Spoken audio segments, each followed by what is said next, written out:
지금부터 여야정 민생경제협의체 회담을 시작하도록 하겠습니다. 먼저 장동혁 국민의힘 당대표님 인사 모두 발언 있으시겠습니다. 형님 먼저.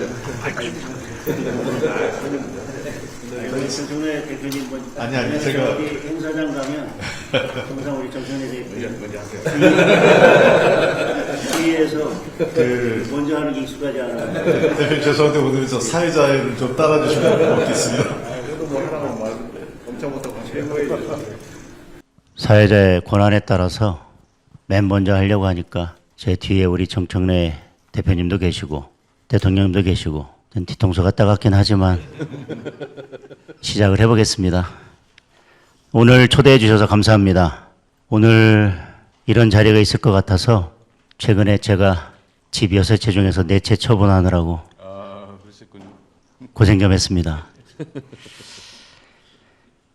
이번 오찬에 참석한다고 결정한 이후에 많은 분들께서 여러 말씀들을 주셨습니다.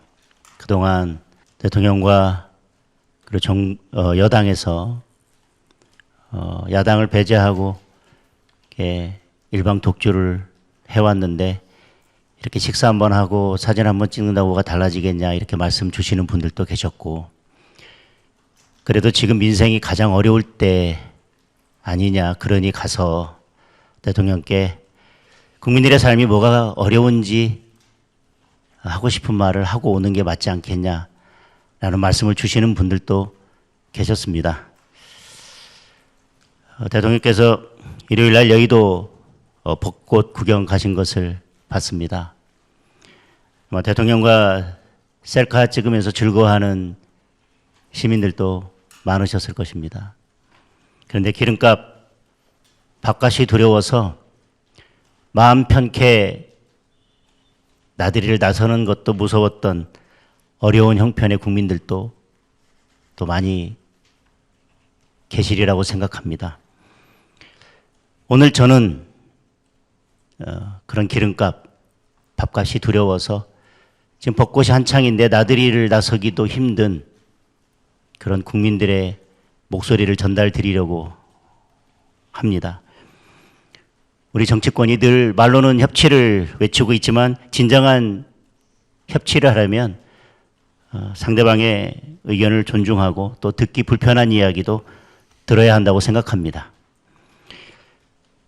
오늘 제가 드리는 말씀이 좀 불편하게 들릴 수도 있겠지만 힘든 국민들의 목소리라고 생각하시고 기꺼이 들어주셨으면 좋겠습니다. 먼저 이번 추경부터 말씀을 드리겠습니다. 26조 원이 넘는 추경안을 정부에서 내놓았습니다. 솔직히 우려가 큽니다. 꼭 필요한 곳에는 지원을 해야 마땅합니다.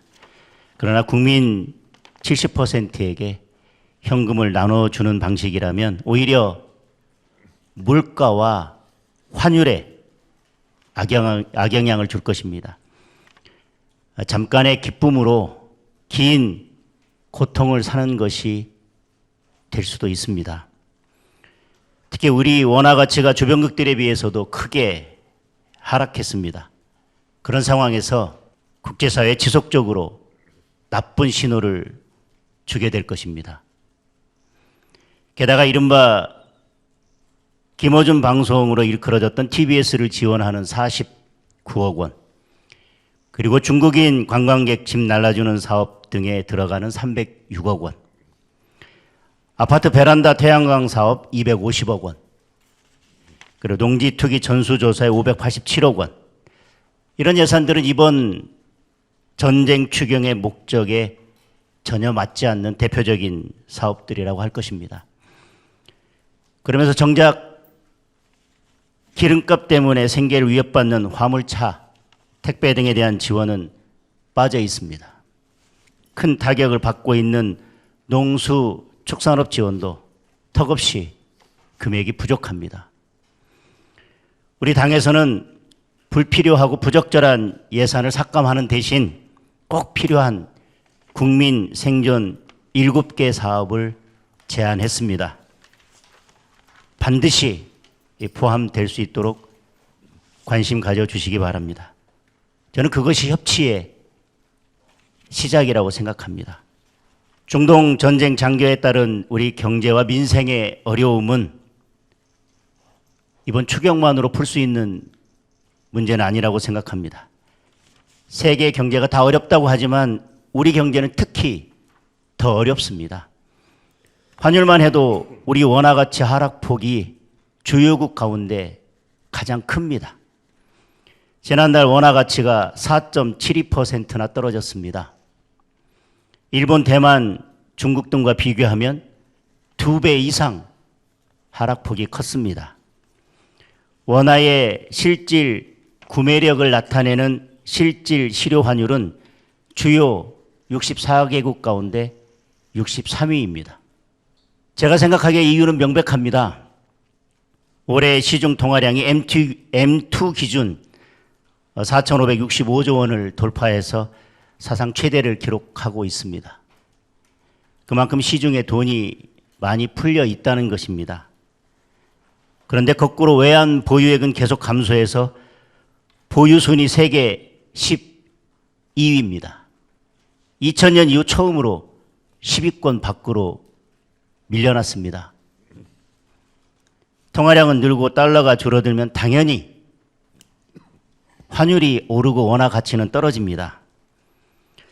지난 정부 당시 환율이 1,450원을 넘었을 때 우리 대통령께서는 국민 자산 7%가 날아갔다, 이렇게 비판하셨었습니다. 지금 환율이 1,500원을 넘어서 1,530원대까지 오르내리고 있습니다.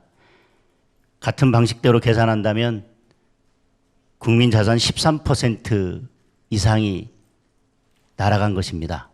통화량을 늘리는 데 대해서는 이제 신중을 기해야 된다고 생각합니다. 대통령께서 직접 나서서 미국과 달러 스왑을 체결하고 보다 적극적인 대책을 마련해야 할 때입니다. 성장률 전망도 마찬가지입니다. 얼마 전에 나온 OECD 자료를 보면 일본과 중국 등의 성장률 전망치는 기존 수치를 유지하고 있지만 유독 우리나라만 2.1%에서 1.7%로 낮춰졌습니다. 당장 산업 현장에서는 유가 폭등과 원자재 품귀로 기업들이 큰 어려움을 겪고 있습니다. 며칠 전 제가 아는 제조업 기업 대표는 이대로라면 한 달 안에 문을 닫아야 될 수도 있다라고 한숨을 쉬셨습니다. 우리 경기가 반도체 경기 때문에 버티고 있긴 하지만 건설을 비롯한 대부분의 산업들이 거의 바닥을 치고 있습니다. 특히 나프타 관련 공장들이 줄줄이 가동을 멈추고 있어서 비닐, 플라스틱 같은 생활에 필수적인 제품들이 공급난을 겪고 있습니다. 이미 현장에서는 포장용기 가격이 40% 이상 급등했습니다. 배달이 많은 식당, 카페나 동네 슈퍼들은 포장용기나 비닐을 구하기도 힘든 상황입니다. 그러다 보니 물가 전망은 더 암울합니다. OECD 우리 물가 상승률 전망을 2.7%로 기존보다 0.9% 높였습니다. 골드만삭스는 3%를 넘길 수도 있다는 더 심각한 경고를 내놨습니다. 당장 1분기 서비스 물가 지수가 작년 동기 대비 2.4%나 올랐고요. 3월 소비자 물가 지수는 2.2%나 올랐습니다. 지난 총선 때 대통령께서 대파 가격 올랐다고 비판을 하셨었습니다. 지금은 쌀값, 고기값, 과일값 안 오른 것이 없습니다. 그 와중에 대출 금리도 올라서 서민들을 더 힘들게 하고 있습니다. 주택담보대출 고정금리가 7%를 돌파했습니다. 시중은행 평균 금리도 5년 전 2.8%에서 4.6%로 1.8%나 올랐습니다. 5년 고정금리 후에 적용금리를 재산정하는 분들이 많습니다. 예를 들어서 대출이 3억 원이면 갑자기 한 달에 이자가 30만 원 이상 늘어난 꼴입니다. 부동산 문제도 말씀드리겠습니다. 정부에서 강남 집값 내렸다고 홍보하고 있지만 강남을 제외하면 다른 지역은 집값이 다 올랐습니다.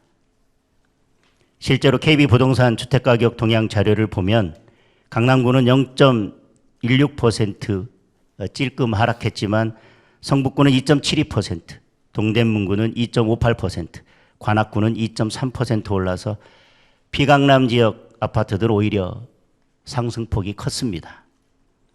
풍선 효과가 경기도, 인천까지 미쳐서 수도권 대부분 지역 아파트값이 오르고 있습니다. 집 가진 분들은 공시가격 급등에 보유세 인상 얘기까지 나오면서 지방선거 후에 닥쳐올 세금 폭탄 걱정에 잠을 이루지 못하고 계십니다. 집을 팔려고 내놔도 토지 거래 허가제와 대출 규제 때문에 살 사람을 찾기조차 어려운 현실입니다. 집 없는 분들은 전월세 가격 오르고 매물도 없어서 발만 구르고 있습니다. 한 부동산 플랫폼의 집계에 따르면 11호 대책 이후 서울시의 전월세 매물이 44.1% 줄었다고 합니다. 작년 10월 15일에는 전월세 매물이 4만 4천 건을 넘었는데 지금은 3만 건 정도밖에 되지 않습니다. 서울 아파트 월세 가격은 전년 대비 9.8%나 올라서 평균 월세가 151만 5천 원에 달합니다.